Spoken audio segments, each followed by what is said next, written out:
Right, welcome back. So the second edition of the Africa Investment Forum is underway in Sandton. And we've got our reporter, Nompumelelo Siziba. She's at the forum, and let's find out from her what obviously unfolded yesterday and what we can expect today. Good to see you, Nompu. Talk to us. Thanks very much. It's the third and final day of the Africa Investment Forum. And of course, as the last few hours remain, I think they're going to conclude around 3 o'clock or so.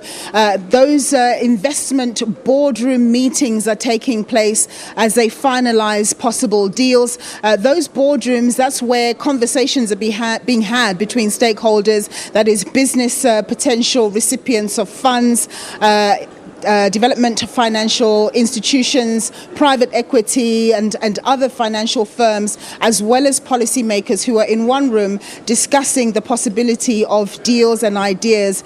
And then come about between 1 and 3 p.m. we are going to be told how much money has been raised. Rumor has it that it's going to be far much more than the amount of money that was pledged last year. Last year, some $38.7 billion was raised towards African projects all across the continent. I heard a rumor of maybe $100 billion, but at the end of the day, it's a rumor. So we'll hear later on in the afternoon exactly how much has been raised.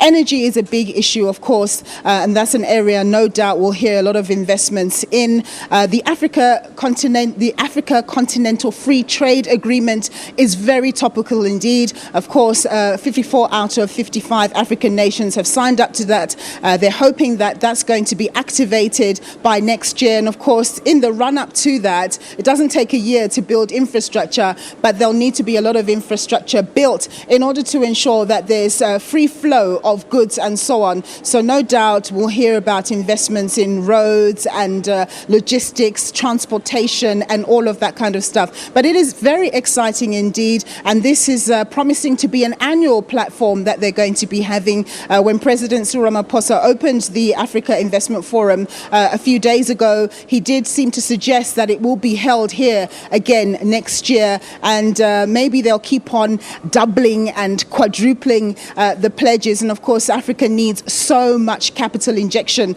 in order to build its infrastructure so that trade between Cape to Cairo really becomes smooth and seamless. I'm going to be having a few positive interviews. I say positive because I've managed to catch some big fish that we'll be speaking to a bit later. I'm not going to say who they are, just in case they don't happen, but hopefully they're going to happen. So do stay tuned and as we cover the Africa Investment Forum. It's back to you in studio.